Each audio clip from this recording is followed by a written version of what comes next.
Hello class, I am trying out a new tool. I've used Google Slides before, but I haven't really used the presenter view.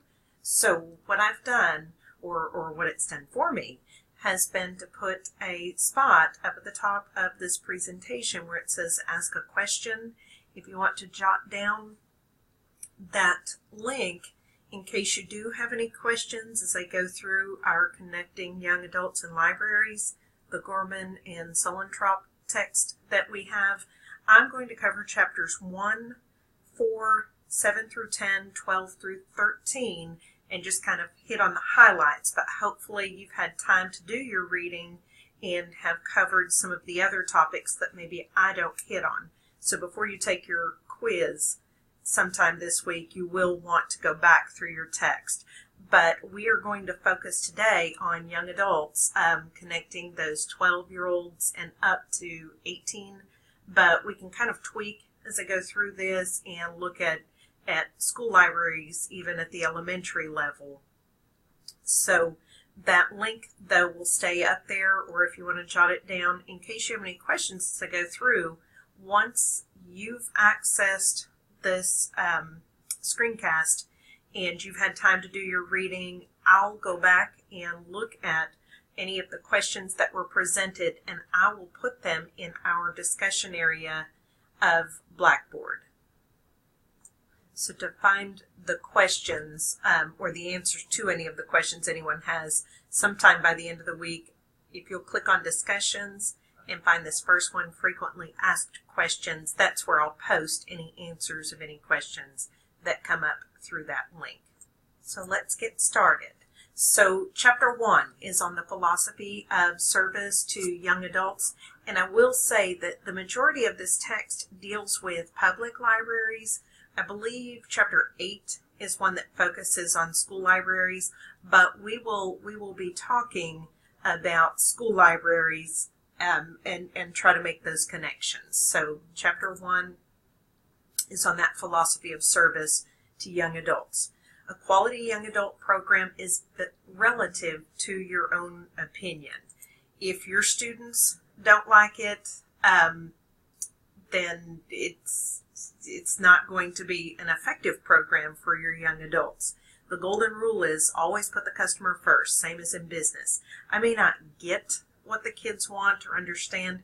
Anime and manga were two of the hardest things that I got on board with, but it was what my kids liked, and I didn't typically lead the groups for the book clubs when we did one of those genres, but I noticed that the kids took over and they really were involved. They were just glad to have a place to have their book club and to discuss, and when I listened, I really enjoyed what they had to say, but I still don't necessarily want to read a manga text or anime just because it's just not what I like to read. But I had to put my own opinions aside and do with what my 6th and 7th graders were asking for. So a program is going to be all about planning. So we'll get in a little deeper. So 6 questions to ask. What do teens need or want from my library? What can the library do in the short term to meet those needs and wants? What I've kind of felt like is that for young kids, it's a little bit easier to develop a program and just kind of present it and kids will come. Teens, though, tend to detach themselves. Sometimes they want to be near you, most of the time not. It's just like I've had my own teenagers, and there is definitely a disconnect. So what can the library do for the short term to meet a need or want?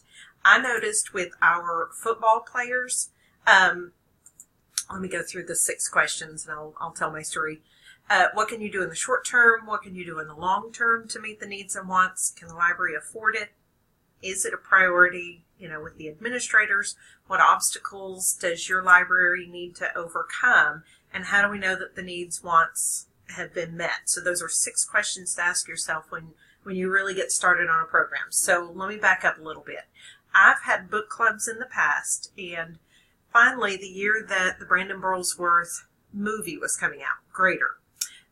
One of the things that the football players, typically, if you think about a football player, they may not always say they like to read, but I had several come in asking about the Brandon Burlsworth story, and there was a lot of talk going on about the movie coming out. And a lot of kids said, well, I'm only going to watch the movie. I'm not going to read the book. But there were a few that came in and they were asking about the book. And I only had one copy. But I happened to have a conversation with one of our coaches. He did high school football, but he was a 7th grade social studies teacher, and he was new to our building. And he was trying to make connections with his kids, with his students, but also with some of those boys that kind of fall through the cracks. So one of the short-term needs, I asked him if he would possibly do a lunch book club with me on the Brandon Burlsworth story. So I did a little research because I needed to see if the library could afford it. The priority, I did run past my administrator, and I told her, that a lot of times we lose some of those 7th grade boys, behavior-wise and some other ways, but I felt like making a connection with this coach and the book club for these young men would really help boost that priority, maybe with some behavior issues and some other things overall with these boys. So then I looked to see if we could afford it. So I checked into or went to the Brandon Burlsworth site. It was in Harrison, the foundation is, and I contacted a representative from there, and she sent back what the book amount would be. Well, depending on how many you ordered, we got ours for $2.50 a book, and that to me was definitely doable. I knew that I wasn't going to have 100 kids in. I felt like most of the kids could afford a $2.50 book, but when I put together a survey to see who could afford a book, who wanted to purchase a book, who just wanted to borrow a book, and shared that with this coach, and he shared it with some key boys in his class, but I also shared it with the entire 7th grade. Any 7th grader could be in our book club, but he was going to pinpoint, these specific young men, and he pretty much voluntold them that they were going to be in this book club. And the funny thing is, they were the ones that were always the first there. They always had their book. And one of the young men, he just, he was a turkey a lot in 6th grade, because 7th grade is when, school football started. But when this coach took this interest in this boy, his name was Tanner, he even read ahead. So it was just amazing to see that connection. So the short-term need was met. What could the library do in the long term to meet the needs and wants? One of our long-term goals, we tried to tour the U of A or go to a college football game.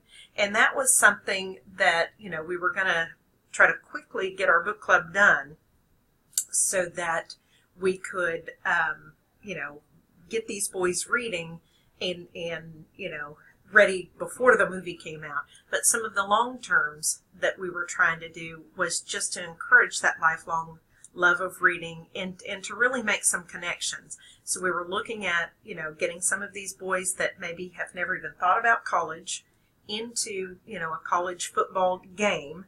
And we ended up attending a UCA game because we just couldn't make the trek to U of A. It just feasibly never worked out. But some other long-term priorities were to try to help make connections with people that had experience with the Brandon Burlsworth Award. And if you know anything at all about the story, Brandon Burlsworth was just one of those young men that put his whole heart into everything. He was honest. He was everything that you would want as a role model for kids, for an athlete. Sometimes athletes are making millions of dollars and they don't make the best choices, and those are the ones that the kids seem to follow. So we located some key speakers that had experience. One young man had won or earned the Brandon Burlsworth Award from our own Greenbrier High School football team the year before. Any team that plays Harrison High School in football, that team, the coaches receive an award to give out to one of their players, that those coaches think deserve it and earn it. And so those were just some things that we were trying to do for those long-term goals, was to make some connections that these young men could see and aspire to. And typically whoever got the Brandon Burlsworth Award from Greenbrier football team, I don't know about some of the other teams that play them, but that was something that our coach could do. He explained to our book club how it was earned, how it was given out, and that it was usually not a person that was just a football star from the very beginning. It was someone who had to work harder, overcome some obstacles and some other things. So those were the long-term goals we were trying to make sure that these young men had access to these really powerful, good role models. So some obstacles that our library needed to overcome, well, I needed to think about, funding. I needed to think about time. And then we also, I had to plan for that football game for UCA's, figure out how we were going to pay for that. And by the end, how did we know that the needs and wants had been met? Well, when we saw the look on the boys' faces, and actually had a lot of girls, and I call them my nerdy girls, they came too. So it was a really strange group that did a lot of discussing of things that the girls didn't really like the book, and the boys liked the book because of the football part, but they really had some good discussions.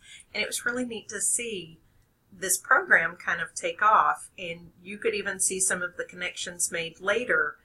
Tanner would be worried if Abigail didn't show up at our book club, even though most of the time they didn't even have class together. And I don't even think he liked her, but he would just be worried if somebody didn't show up.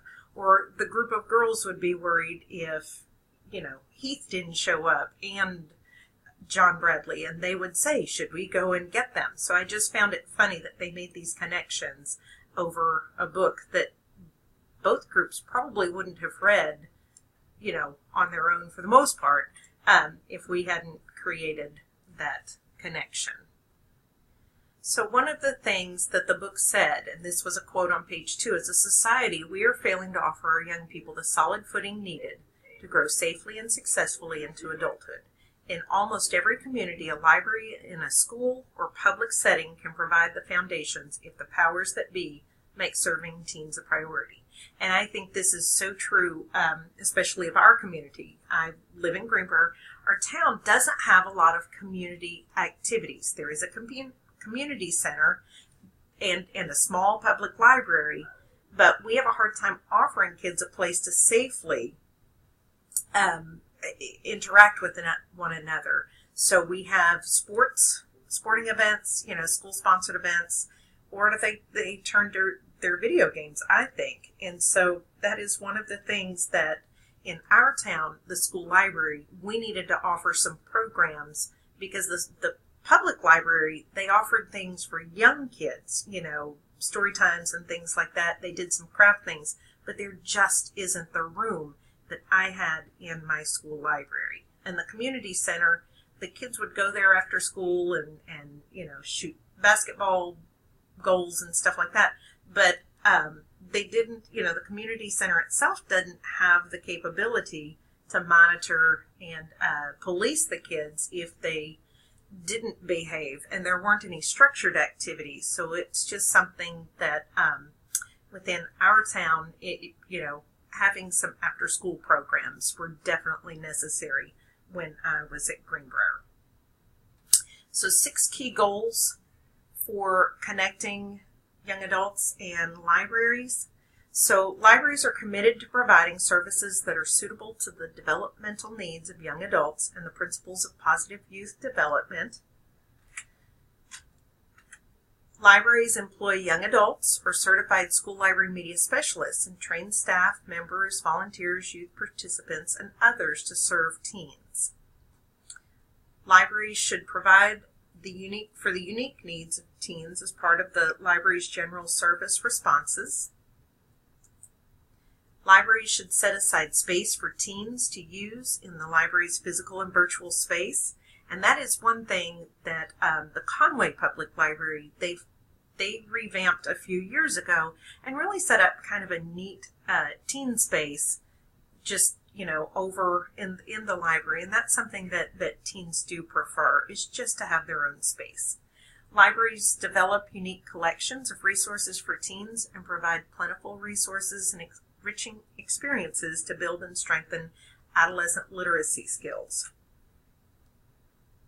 And libraries should utilize the experience and expertise of the teens. So some core values of young adult service. The young adult service needs to respect the unique needs. We need to recognize that teens are not adults, but they aren't children. They have unique and equally deserving needs as a patron. They need some space, but they also need some guidance. They need equal access, and this needs to be true to the idea of equal access as allowable by law. We need to advocate against censorship and acknowledge that there are different viewpoints to ideas that young adults should be knowledgeable about. It's not our job to parent every kid, and sometimes they need information on a topic that maybe we ourselves are not confident and comfortable giving them information for. We need youth participation. We need to embrace teens as collaborative partners. We don't need to anticipate everything that they need. We need to listen to them, and then we need to let them participate once we've listened.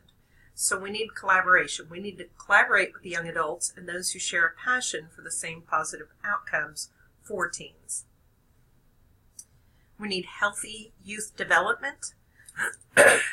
We need to contribute to the healthy development of young adults by taking into consideration the developmental needs of teens in our young adult services. We need to think about where our students are maturity-wise, but also what information they need to become true adults. The more assets teens have, the less likely they're going to be to engage in destructive behavior. So how do we know if it's successful? Well, some things that you can ask yourself. Does it provide a transition entry and a buffer into the adult reading and collections? And that's for a public library. Does it respond to a school-related demand of teens? Does it involve cooperation between schools and libraries? If your public library is not checking with you and advertising with you, then I don't know how their teen programs could be successful. Does the program encourage reading for personal enrichment and independent learning? Does it model for other staff an example of good service? Does it allow for young adult participation? Does it reach out to at-risk or special groups of teens? Does it react to social and cultural trends? Does it advocate for free and equal access for teens? Does it contribute to the healthy development of teens? So those are some questions you can ask to know if your teen program is successful. So the next screencast will pick up with Chapter 4.